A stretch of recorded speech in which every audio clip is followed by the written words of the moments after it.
Every belief system have a praise. Well, Iba is Yoruba word meaning to give the highest praise. And Iba is an inspiration, a gift that was given to me by my ancestors to celebrate the divine feminine energies of this universe. Here we go. And we're back. Thank you so much, Master Control, and to all the good folks behind the scene. Joining us is a man who, of course, who is no stranger to the Observer, always here giving us the insights, giving us what's happening, of course, within the entire politics. Let me say a pleasant good evening to veteran journalist, Mr. Ken Alley. Pleasant good evening to you, Ken. Good evening to you, Mikey, and your many viewers and listeners. Yes, indeed. So government gives Petrotrin to firm with no refinery experience. I mean, you know, when you look at that, to start off with, no refinery experience, it really makes you wonder. I mean, you know, this is such a valuable asset to the people of Trinidad and Tobago, and yet still it seems to be tied up in sort of a political football, whether being used to gain traction or to sell to the people that government know exactly what they're doing. Last Thursday, they discussed awarding Petrotrin to a foreign company with no experience in refinery operations. Please expand, give us the issue. Yeah, well, there's so many things to start with. Let me start by saying that the government is aiming to make an announcement on Petrotrin on the eve of the general election. They are aiming at several things before the election. They're going to open the central block of the Port of Spain Hospital, the A&R Robinson Airport, the paving of the highway near Chaguanas and so on. But this one is the big trump card.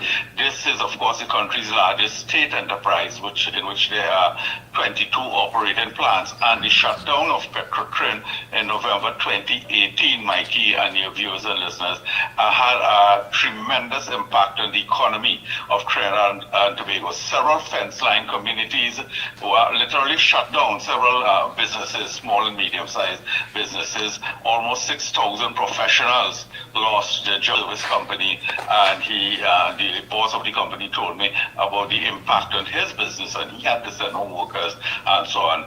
Service companies like Schlumberger and some of these companies that operate in San Fernando and the environment, some left and went to Guyana and Suriname and other things. So the impact of the shutdown was tremendous across the economy, especially in South Trinidad. So this has been a major campaign by the PNM in terms of getting it back on. It was mothballed, as I said, in 2018. This is the third effort at divesting Petrotrin. There were two efforts before. This time, they invited bidders again. There were 10 major bidders, and out of that, well, they utilize a firm in Canada, Scotiabank, which is Interfinance, and they supposedly did a due diligence for which taxpayers paid. And let me also say that the government has admitted to spending $500,000 a month to keep Petrotrin in a state that it could be redeveloped. There's suspicion by people who know better that it is costing more than that, but at least there's a sum.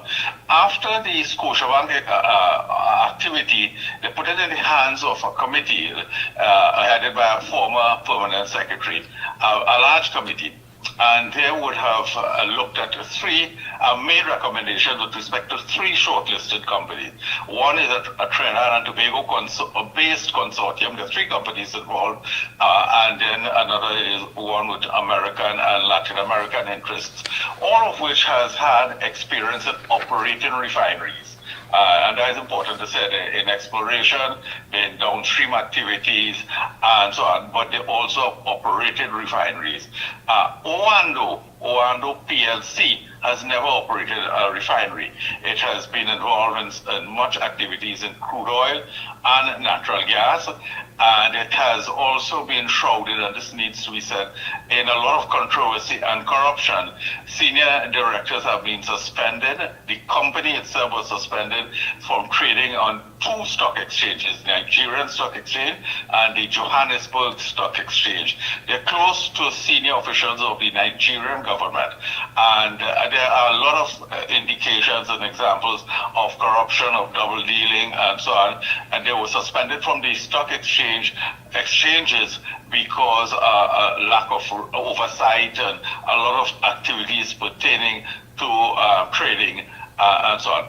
So all of that is part of the background of but what stands out? So what stands out here as well is that the company has given no guarantee of utilizing local professionals and services. Indeed. And the others gave explicit commitment. In fact, the other two companies, from what I heard, are willing to work with the Oil Seals Workers Trade Union in recruiting employees. No such thing from Oando. So that's a key aspect, Mikey, that you rightly raised. So that makes Oando stands out like a sore thumb in all of this. Now, the matter went up to cabinet this last Thursday, but before that it gave a brief mention, and it didn't go too well. Now, my sources tell me that there's been some measure of division inside cabinet. The incoming prime minister, the energy minister, has attempted to play a neutral role, but there are some, in particular, most senior minister, who is advocating strongly for Oando, and some others who feel that no, that is not the way to go. So it's a scandalous turn of events. The government is looking to make this announcement ahead of the general election.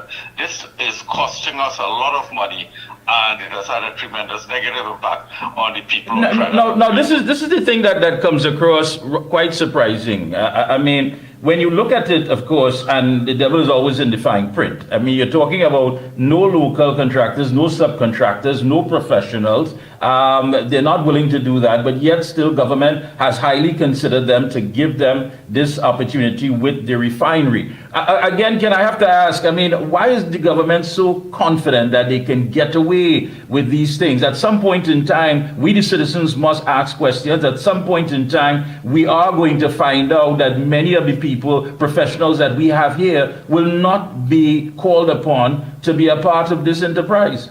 Indeed, and we have some outstanding petrochemical engineers, and of course. Of them have gone to other places. Some went to Guyana, some went to Suriname, some went to Texas, some went to Africa, and some have retired and so on. What we also experience, and the country hasn't spoken about it is a huge brain drain, and that some have retired and so on. So we've lost a lot of industry experience and knowledge with the shutdown of Petrotrin. Some have even died. I know some who try to keep in touch and so on, but the government has never tried to tap their knowledge and so on, never recorded their experience and made use of them. And you're right. And Ken, I want to say on record here as we're speaking and to the listening public, there's a high percentage of those professionals, those people who are part and parcel of this, who are now suffering from dementia. And that's a fact. That's a fact. Many of them are now medically ill. Yeah, I don't know that. I know some and so on. And it's very sad how society treated them. I remember they were dumped just at the end of November 2018. Nobody looked back for them. And it was not just about the money, it is the fact that they made a tremendous contribution to the development of Trinidad and Tobago in this most important state enterprise. So we have this here. The traditional legacy media is not paying attention to it, but the government is most surreptitiously bringing in Oando. There are several questions, one of which is who is representing Oando in Trinidad and Tobago, right? And what is that person's interest, and why is the cabinet so aligned to wanting to give this most tarnished company, corruption's card and so on, our prized national asset? So those are among the critical questions that must be posed, and if and when the government begins to campaign, meaning the PNM campaigns. I know they're also targeting what was now going to be called the Claxton Bay seat. It was the Point-of-Care seat, and one expects that they will make an announcement either in San Fernando in that community and so on, and say, listen, we're bringing back the refinery, and the media may well report it and leave it at that. But there are several underlying questions with respect to this. What role did Scotiabank play? What about the committee? Did the committee feel strongly, or are they overriding the recommendation of the committee? We do not know what the committee recommended. So all of those, Mikey, are critical issues, because this, as you've indicated, is a prized, is a national asset, a huge national asset. So it requires regulation. But it always seems to be there's an issue surrounding the energy sector with the PNM government. If it's not the world gas to liquid and the whole Malcolm Jones issue, of course, we saw what happened with that Indian investor who's no longer apparently part of this equation. But there's always question marks involving shady individuals. And I mean, who does the homework? I mean, who goes out there and actually find these companies and individuals to say, listen, I think you're best suited to take something that belongs to the people of Trinidad and Tobago and run it? Who does that? Well, that's a very good point you're making, because there are several relevant points here. The world gas to liquid cost the taxpayer $3 million. That's right. And initially, it wasn't supposed to cost anything. Right, that's right. Now, the previous administration, Mrs. Prasad Bisesa, brought charges against Malcolm Jones and other senior executives, and the Rowley administration dismissed it. So nobody paid a price. So we lost the $3 billion. Then on top of that, the Prime Minister and his government awarded it to another company at a peppercorn rate, and yet they weren't able to pay, and they eventually shut down, leaving the suppliers of feedstock, raw material in the red because they were unable to pay. So all of that we've lost. And Mikey, when you go back some more, we've lost a lot of money in time overruns and several projects. The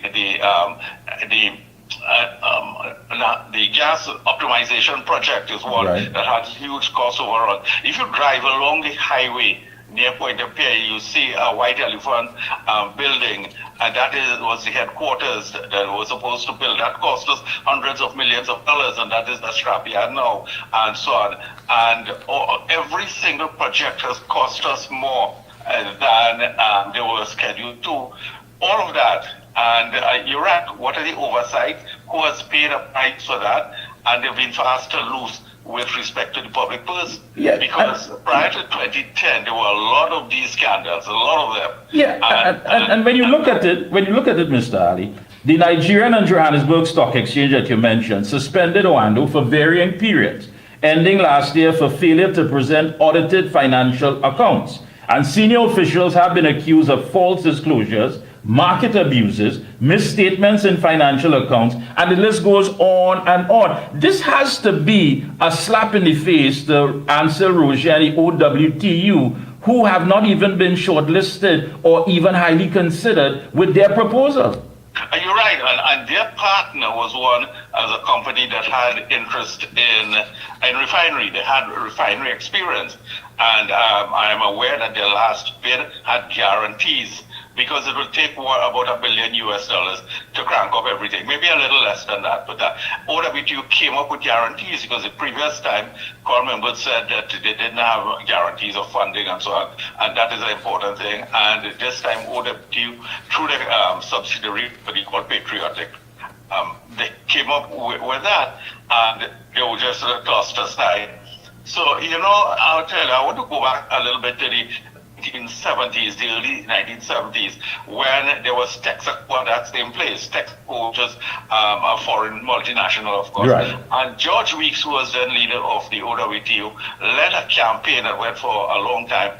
That Texaco must go. We must nationalize what then we call the commanding heights of the economy. We must not, and he marched along with Basdev Pandey and Joe Young and Clive Nunes and those others, and the public streets and so on, for which they were tear gassed by the police and all of that, because they wanted Texaco to be nationalized. Eventually, I think the year was 1974, so the Williams administration nationalized that operation. And here's what we're seeing now. We want full circle in giving that to not only a foreign company with no local interest, but one that has a dark cloud hanging over its head.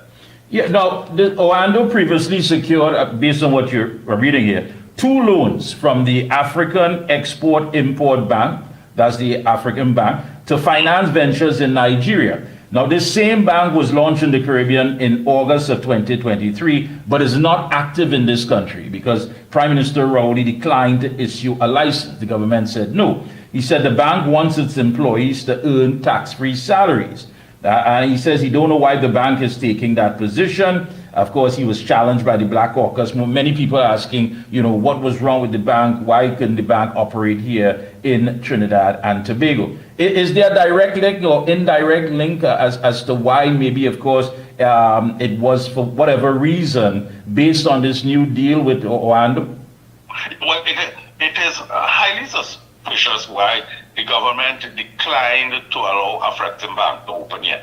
They opened their Caribbean branch in Barbados in August 2023, and later they one operation in the Cayman Islands. They want to lend for capital works, so this project would fit in nicely.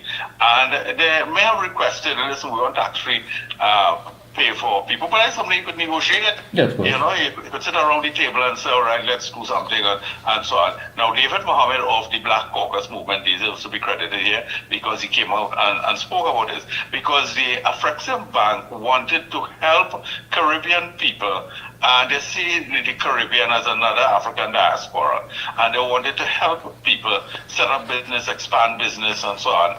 And here we have the Rowley administration denying them operations. Here, they have been permitted to operate in other Caribbean countries, most notably Jamaica, Barbados, Guyana, and several other countries. They are assisting business people and so on. The Rowley government has not permitted that to take place. Again, there's another issue that is not an issue that is regrettably has gained traction in the country. The legacy media not paying attention to that, but it's a serious matter in that it could have assisted a lot of business people. So now that the Oando may well be depending on Afrexim Bank for funding, because they have serious problems, they have serious liabilities, high debt, and so on, and they would look for funding. So it makes sense to seek to get funding from Afrexim Bank, but the Prime Minister has not allowed the bank to start operation, and nobody really has been pressing the government on this, except, of course, like I said, David Mohammed of the Black Caucus movement.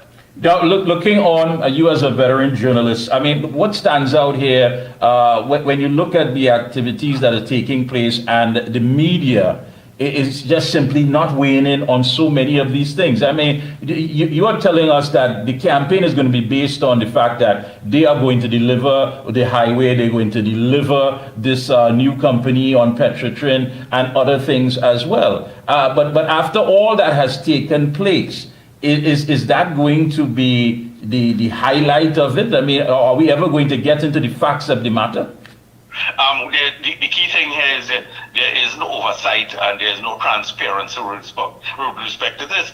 In another society, the media would have been vigilant and asking questions. And as you rightly said, Mikey, there are so many of these issues. I write about them on an ongoing basis on all kinds of industries and so on. Just let me leap across quite briefly to make this point. I see the Minister of Trade today talking about criticizing the fact that we've had another cement price increase. Mikey, this government has permitted in 38 months 5 cement price increases, and the company is a foreign-owned multinational that made $451 million pre-tax in its last 9 months of operation. There was a company in Trinidad with cement called Rock Hard. They imposed a 900% increase on duties, so they had to go out of business. So you destroy the competitor, you permit the foreign company to make all this profit, and on top of that, there's the Fair Trading Commission, whose job it is to prevent monopolies from setting up. Monopolies affect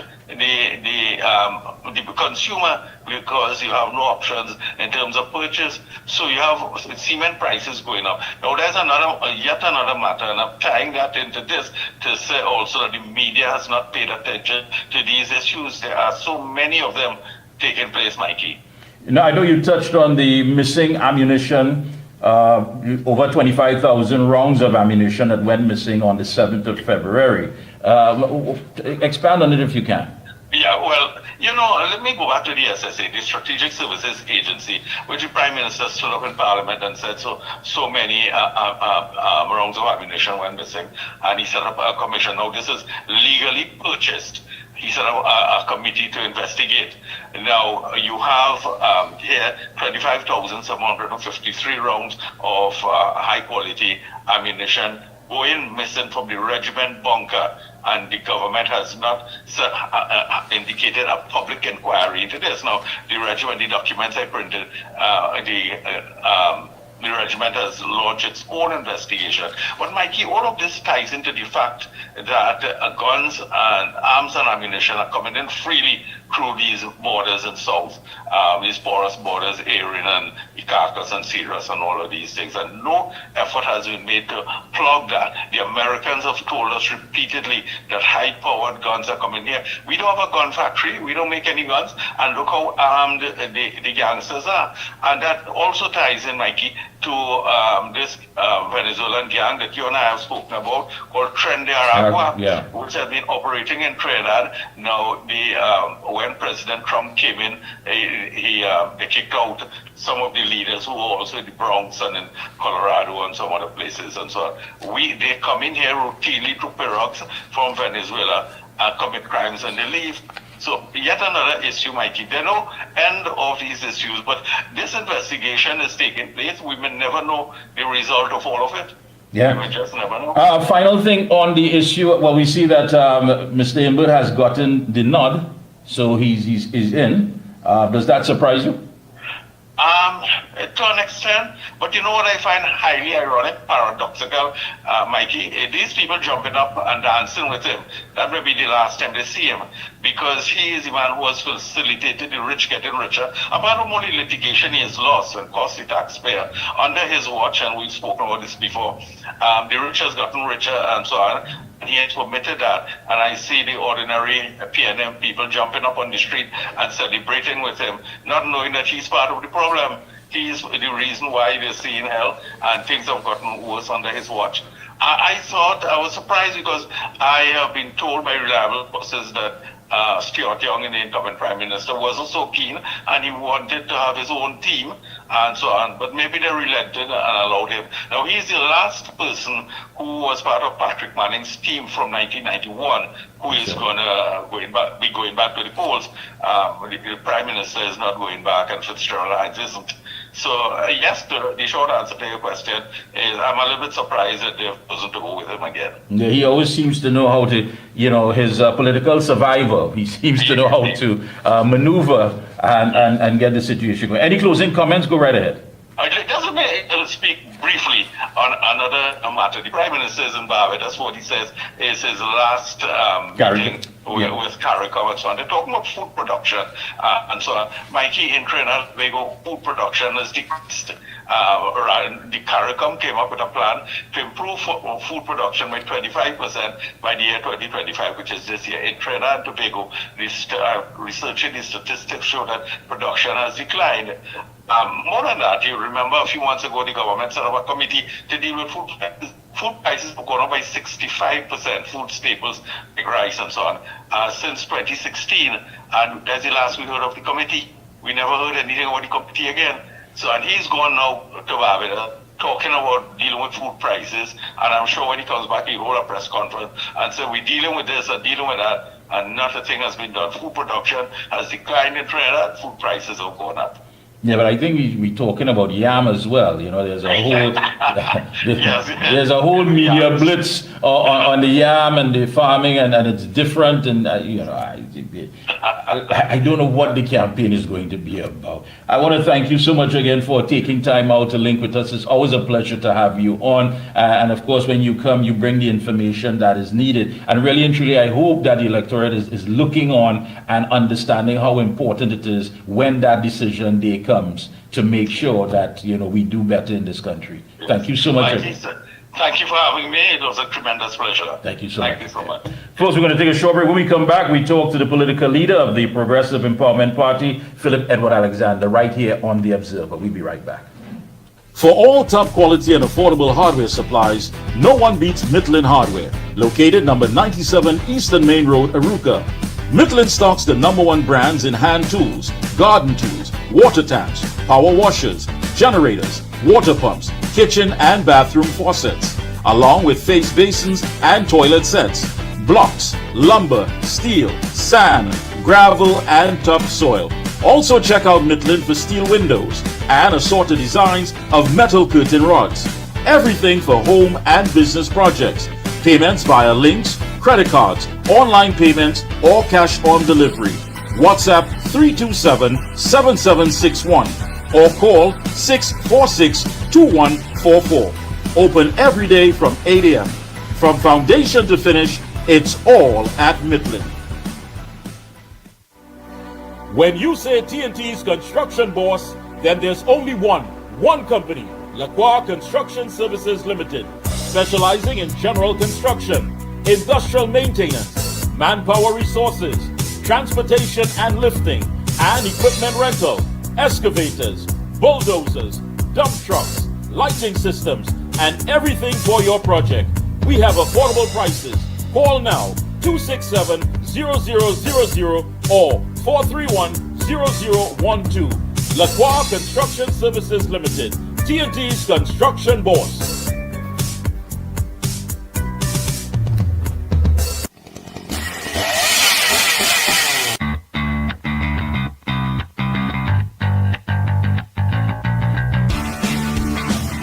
Husqvarna, a global leader in outdoor power equipment, known for its high performance, durable and innovative products, tested and proven by generations of professionals. Full after sales and service support whenever you need it. Contact Provar Distributors Limited, 223-9438 to find a dealer near you. Oh gosh, this place hot. And the AC in this car not working. Check Ryan Air. Ryan Air is ranked among the best in TNT for auto air conditioning service. They specialize in repairing and servicing all makes and models of vehicles and heavy equipment. They also stock a wide range of parts. Give them a call at 640-5828 or visit them at number 41 Cane Farm Road, Tacarigua, or email ryanairac@gmail.com. For prompt and efficient service, look no further than Ryan Air. The Excel brand delivers quality service. I would recommend Omega Excel to everyone. Take care of yourself, take care of your health with Omega Excel. If Omega Excel works for me, it will work for you. Over a period of time, I started feeling stronger in my knee where I could add more pressure. And we're back. Thank you so much, Master Control. And with us, we have the political leader of the Progressive Empowerment Party, Philip Edward Alexander. That's right, the leader of PEP, the man himself. Pleasant good evening to you, my friend. Pleasant good evening, Mikey. Pleasant good evening to all your listeners here and around the world. Yeah. I want to go straight into the meat of things because to me it's rather mind-boggling. I mean, I just had Kenna Ali on, veteran journalist. I don't know if you heard him, but he was talking about the Petrotrin refinery and the fact that it's a Nigerian company with no experience, with shady characters. Some were even suspended by 2 stock markets in Nigeria and in Johannesburg in South Africa. And it makes you wonder, Philip. I mean, you know, government has to, how is it that the government believes that they can get away with these things and act so confidently that they can simply take what belongs to the people and do as they please? I mean, there's a campaign coming up.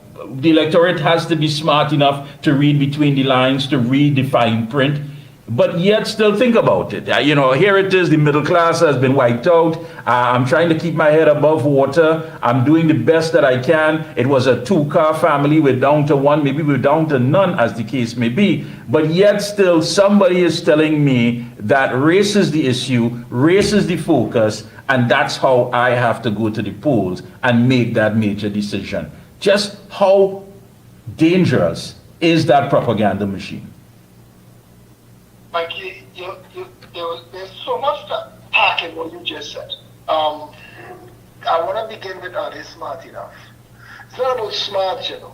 Everybody in Trinidad now, whether they live in Goodwood Park or Bashley Hill in Laventille, everybody in Trinidad right now in survival mode.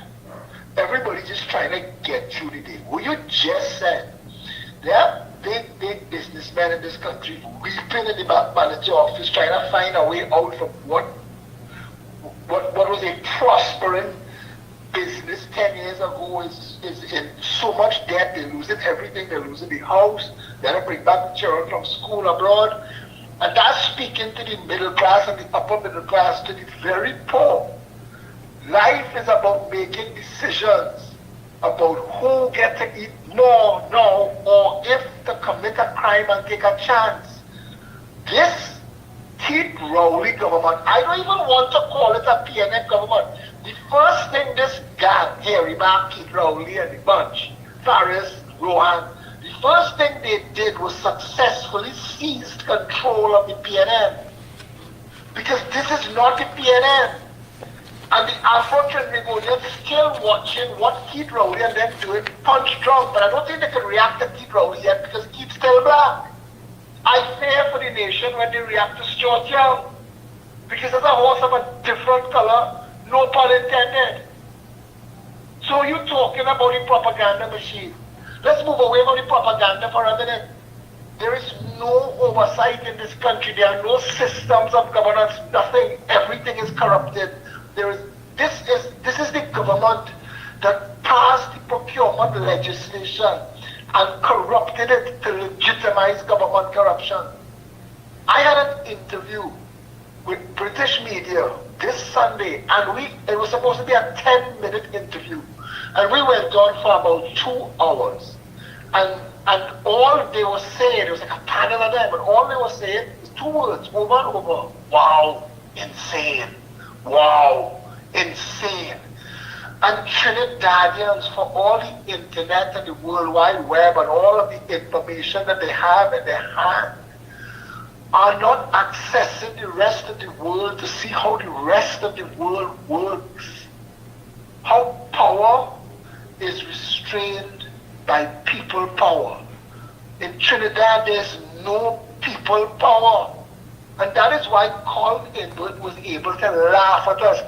They in the lodge and the secret society that owns and operates that gang never let Colin forget that they recorded him talking that stupidness. He thought he was outside of Trinidad and Tobago, so he could have bad talk Trinidadians, because that's how that gang sees all the Trinis, all the Afro-Trinbagonians, Indo-Trinbagonians, the poor Syrians, the whites.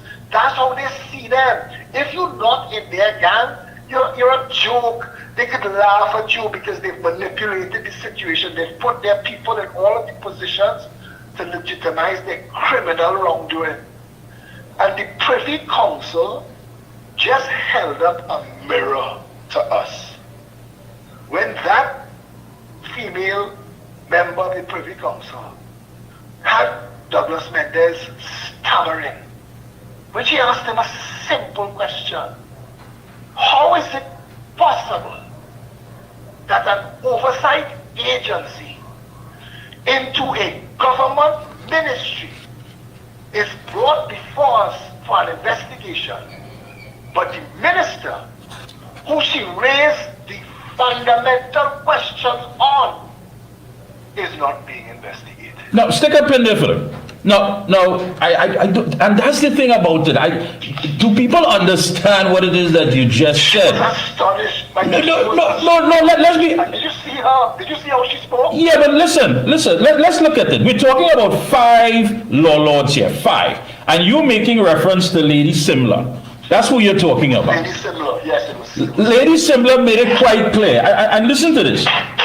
The proceedings that have given rise to this appeal concern an application for judicial review by the Auditor General of Trinidad and Tobago, the respondent to this appeal against the Minister of Finance. The Minister and the Cabinet, referred to together as the appellants, the judicial review challenges the Minister's recommendation accepted by the Cabinet to appoint an investigation team whose members and terms of reference were determined by him. The investigation team is to report on the conduct of the Auditor General in response to an understatement by the Ministry of Finance of revenue of $2.6 billion in the public accounts for the financial year 2023 as described below.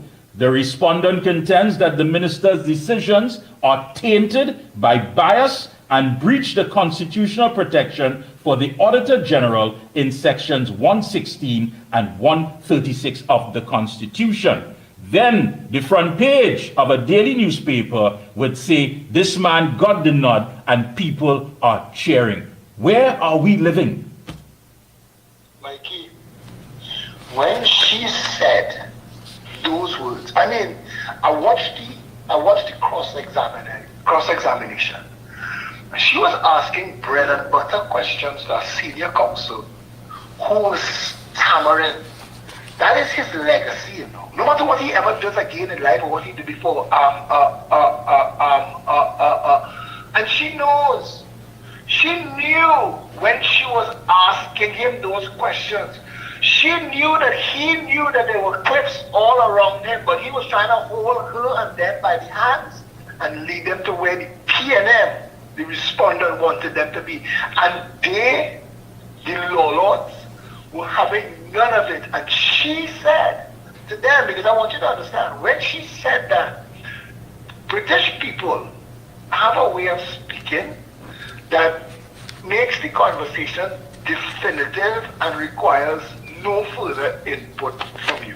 That's right. I remember in Barron versus Vines, Barron v. Vines, where the law lord began, and I said to people, since I learned this years ago, that this is the greatest insult I have ever heard come out of a human being's mouth.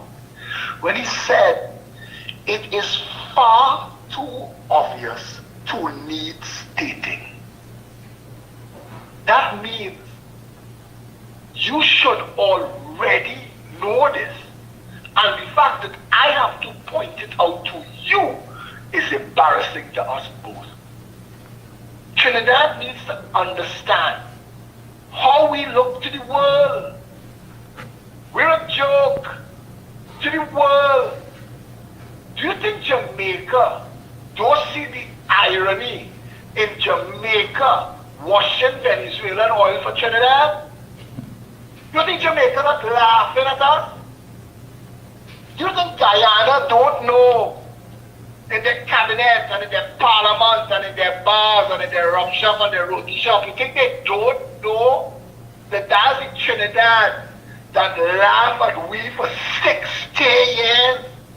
We was the butt of jokes. Warriors are Guyanese, what is Guyanese dollars? You're talking in Guyanese. They used to laugh at we, and look at we now. In 2 years, Guyana is going to have the most robust, largest economy in the world. That's right. And Trinidad. And I said to the people in the interview, I said, Trinidad, besides having $3 trillion in oil, we had what was supposed to earn us $30 billion a year in pitch. We should have done about $5 billion a year in tourism. We should have done about $5 billion a year in agriculture because our cocoa and our Baruga scorpion pepper and our Trinidad sugar saved the empire. Trinidad sugar saved the empire during World War II. And Trinidadians don't understand what this PNM destroyed. And that is what hurts me. Because I have to leave this world. Yesterday, I took a buried friends. Every day somebody else kicking the bucket. Every day they want them to leave, and I wonder, do you know what you left for your children? I asked political activists who outside there talking a crocus bag of ass. I asked them, are you considering when you die and gone that you leaving your children to tread water in the same cesspool that you could fix with a vote? Let's be honest. I want to say some things now, Mickie, out of honesty. Go ahead. You could dislike every single member of the United National Congress and cannot escape the fact that they govern the country better between 2010 and 2015. Facts are inescapable. There is a saying, you're entitled to your own opinion, but you're not entitled to your own facts. Kamla was putting money in the Heritage and Stabilization Fund every year for 5 years. Carl Gilbert was taking money out of the Heritage and Stabilization Fund every year for 10 years. He's spending money Kamla make. Kamla's still running the country. You understand that? Does Trinidad understand that? Kamla is still running Trinidad and Tobago. Kamala Prasad Bisesa, the work of the People's Partnership between 2010 and 2015 is paying URP and CPEP and HDC and Unicorn salaries. Are they aware? And that the United National Congress, and I say it again, somebody said on one of my posts today, this is about politics, this is not Valentine's, find your love elsewhere. I could not agree more. I tell people, Donald Trump, you don't have to like him, you don't have to love him, you don't have to tolerate him. What you have to do is respect the fact that the man knows what he's doing. And when he was in government, the country was better, the country is going to be better. Stop looking for friends and lovers in the parliament. Look for public servants to make your life better. Home ownership was up. Homelessness was down. Crime was down. When Kamala Prasad Bisesa was the Prime Minister of Trinidad and Tobago, for the first time in history, little children from every community in the four corners of this country could have played football in the night on their recreation grounds. And while that may sound like nothing, that is the seeds of community that ends crime. We can't keep talking about crushing them like cockroaches if we give them nothing else. The country is broken because of a failure to govern. Whether it is accidental or deliberate matters not. Because to the victims, all of us, everybody who's lost their business, who's lost their jobs, who's lost their lives, people have died in this country because of maladministration. People have died in this country because of failure to secure the borders and stop the 37,000 illegal guns that killing people in this country. When you see all them videos, all them little children fighting in school, that is maladministration. That is failure to manage the social development matrix to make sure that communities are thriving and prospering. Children come into school seething, want to fight one another, want to fight the teacher. Where that come from? This is Trinidad and Tobago. We're supposed to be biblical Eden. We are hell. This is Dante's 7 levels of hell. There is nothing in Trinidad that works. No part of Trinidad that good. I watched a bunch of rich Syrians sit down on a table a couple of days ago eating and drinking glasses, and then one day an accident, and that accident was avoidable. And I'm wondering if it escaped the people, the rich and the poor, how truly fixable, how easily fixable this country is. That all we need to do is get rid of this greedy, corrupt, nasty gang that are ruining 1.4 million lives. Yeah, but Philip, again, it brings us right back to the key question. I mean, the facts that we know it, the facts that we talk about, the facts that people live on a daily basis is somehow circumvented by the propaganda. How is the propaganda allowed to infiltrate these facts and give a different narrative? Money. I talked to that activist. She ran away from Trinidad. Her little business, she used to sell clothes in Caroni. High-end clothes in Caroni. And she ran away from Trinidad. She couldn't get foreign exchange. Her family owned a chain of restaurants. Doors closed down. Her brother ran away from the country. She ran away from the country. She grabbed her family and leave when bandits came into her yard. After her business closed down, and bandits came into her yard, high-end community where big shot lawyers and ministers living in Chihuahuas, bandits was in her yard. She grabbed her family next day and they run out of Trinidad and Tobago. They leave things behind. Just get away from here, PNN. Get away from the consequences of maladministration. You know that woman where she is now, living her first world life, turn around and bad talking Kamala, when she was prospering under Kamala. Mikey, this is worse than propaganda. This is mental cancer. This is people unable to separate fact from fiction, truth from lies. This is people that want willingly snatching defeat from the jaws of victory. You could look and see for yourself that a certain group of people were more able to provide me with the goods and services that I need to have a life, and you will let personalities and ego get in the way of that? You think I care how they look? You really tell me that people interested in voting for Paris because he spent his ministerial days in the gym and the spa? That's who we are.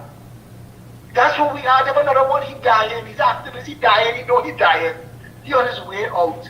He's leaving his children to tread water in the cesspool. And all I'm asking him is, you may not like them, they may not be your first choice, but let them be your only choice, because the only other choice has destroyed your life. People are lying down in the hospital and dying from pneumonia in Trinidad. There's a crisis of pneumonia. The media won't cover it because the media is owned by the same groups that supply the public health services with medical supplies. There is an incestuous relationship between government and financiers and all state services and all the goods that the people rely on to make a life. And the average person walks around believing that things are how they are because somebody is looking out for us. But nobody is. They're only looking out for themselves. And it is only when they reach in a jam, they find a number, they find a phone, they call me, or WhatsApp me, or message me. I get a number from my counselor, I get a number from my neighbor, I get a number from a friend, because they say you're going to help me. And everybody will go out and barbecue and curry you, because the public health that we spent $100 billion in the past 10 years can't take care of nobody. Our education system is creating functional illiterates. That's what it's creating, functionally illiterate people. We have to dumb down exams in Trinidad and Tobago to give people a piece of paper, but they can't get on a plane and go to America. They're tinkering with what's going on in UWI. UWI will lose its certification over this nonsense just now. We have lowered the standards of everything proper in this country to hide from the reality that Keith Rowley and his band of never-do-wells, that band of malcontents, are the reason Trinidad is hell for everybody right now. So true, my friend. So true. Philip, I want to thank you so much for linking with us here this evening. Any closing comments? Go right ahead. Mikey, I want to thank you for having me as usual, and I want to call on Trinbagonians, please. Do as I did. This is not about you, and it is not about me. It is about Trinidad. If we lift all, then there'll be nobody to commit crime. There'll be nobody to jump your wall and kick down your door and interfere with your guilt journal. If everybody have a life and a chance at a life, if everybody have hope and opportunity, the country will work. The majority of countries in the world that work, that's how they work. I believe in Kamala Prasad, Sir. I believe that she wants what is best for the country. I believe she wants a second chance to show that she knows how to run Trinidad and Tobago. And I think that if we give her a chance, coming on the heels of what she did between 2010 and 2015 when she was still a neophyte, when she was still brand new to the governing thing, give her the chance now and let her show all of us why she is going to probably be recorded in our history as the best prime minister we've ever had. We have a chance to turn this corner and rescue ourselves before it is too late. This PNM that has signed us over to the WEF, I know there are plenty of people drunk and whining tonight and just thinking about eating the next box of KFC. So they're not studying what the World Economic Forum means for their children, the enslavement, the economic enslavement that it means.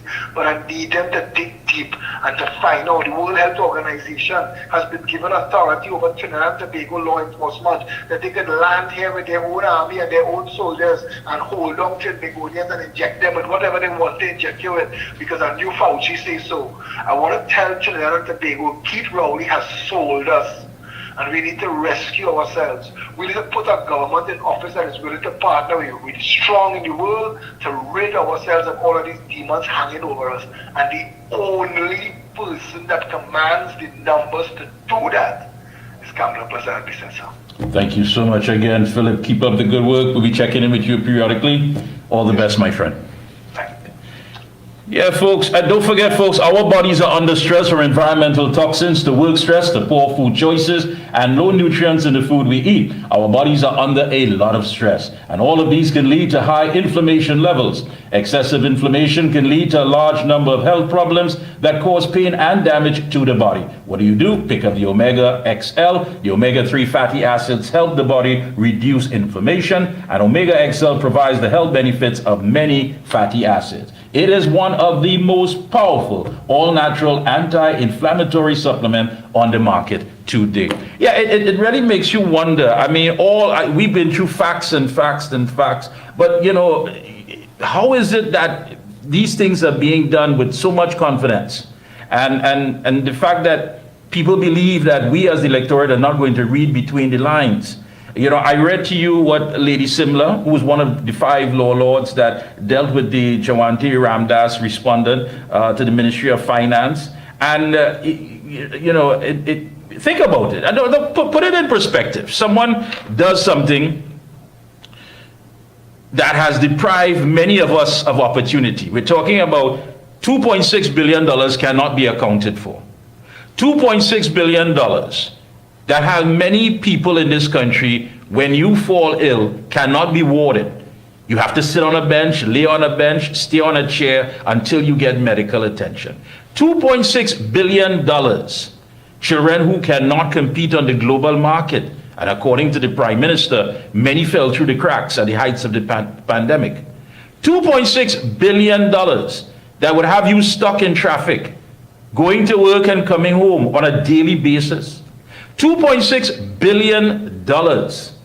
And it goes on, and you know the social ills.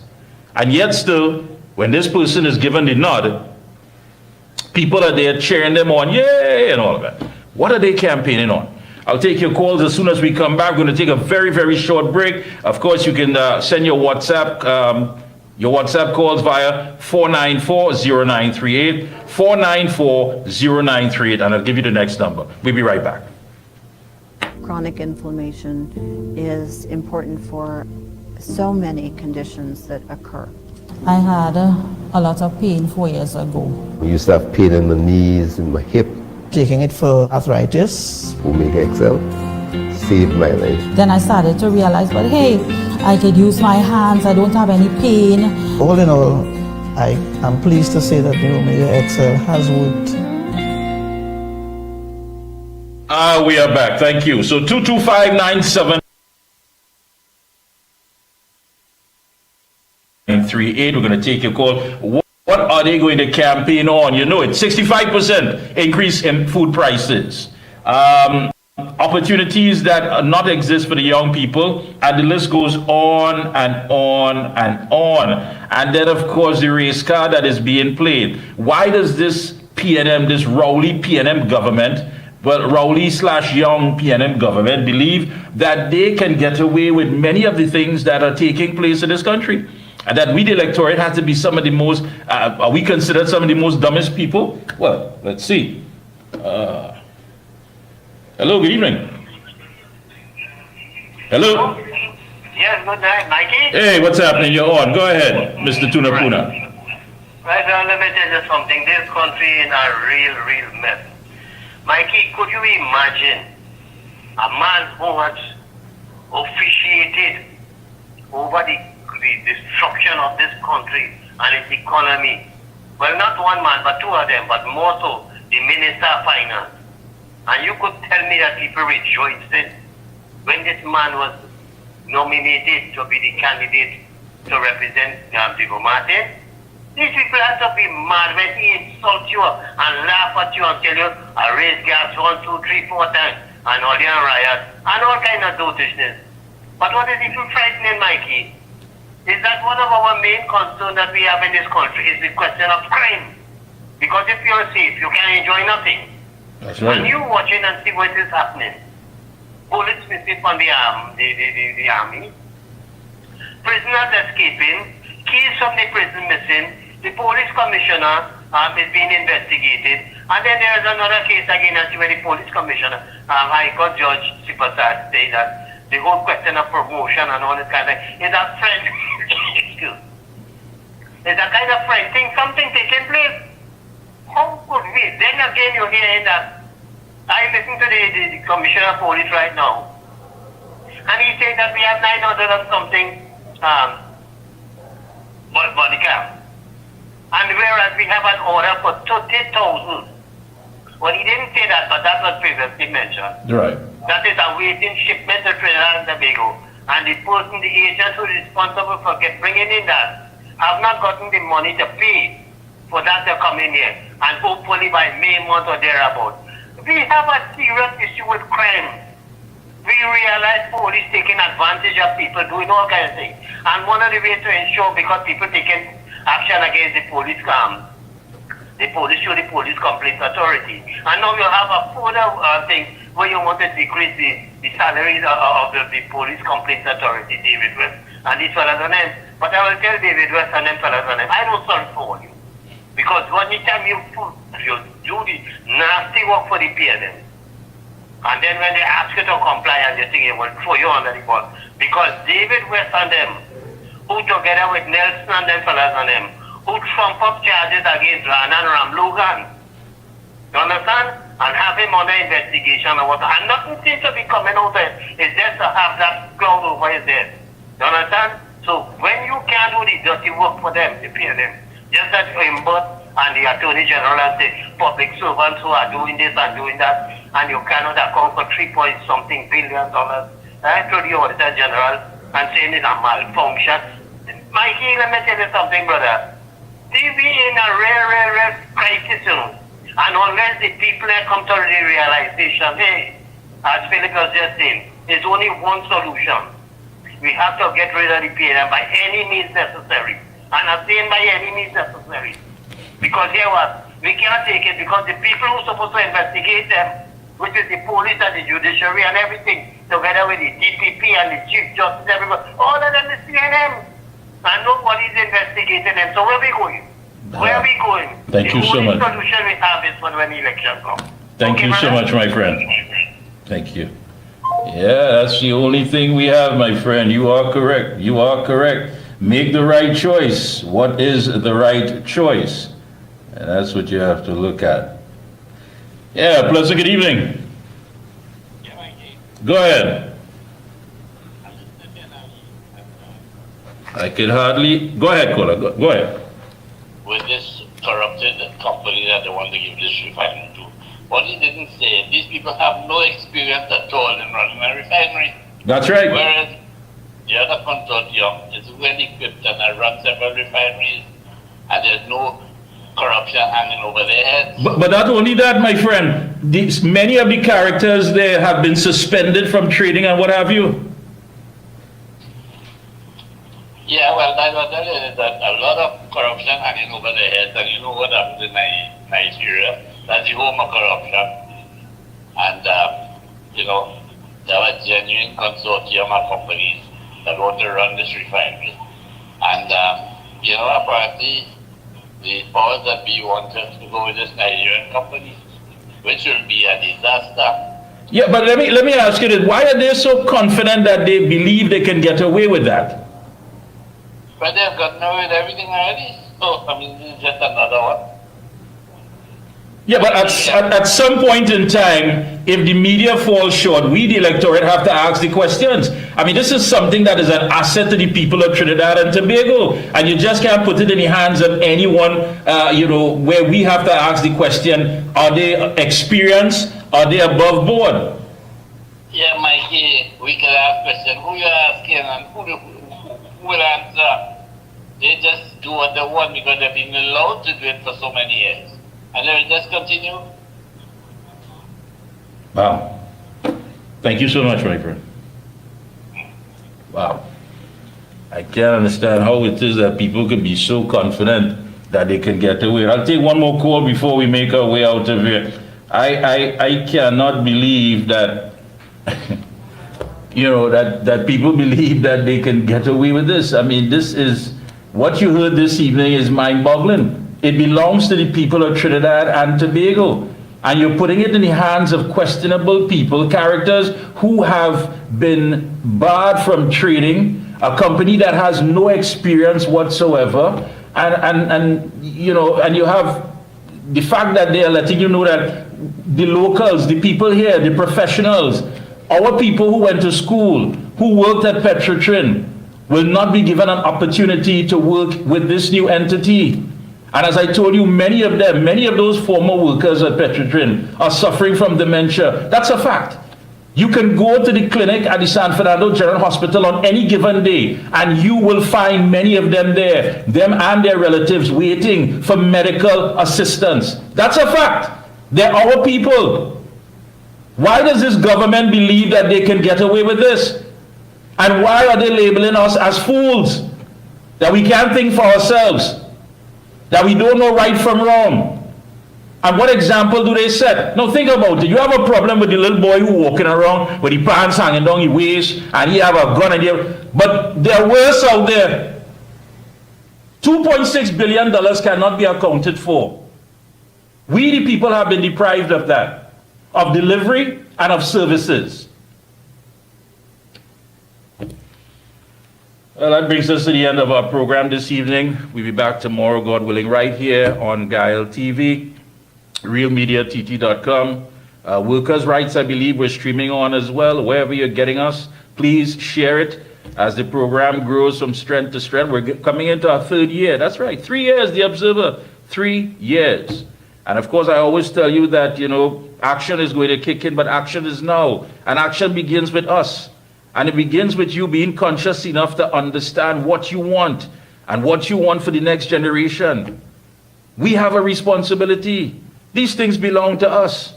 And we can't simply sit by, idly by, and just be observers of injustice. Until then, folks, we continue. Have a good one. Be safe. Until tomorrow, we're out of here.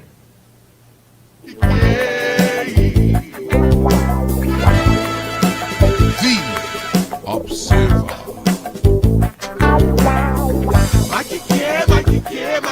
Mickie,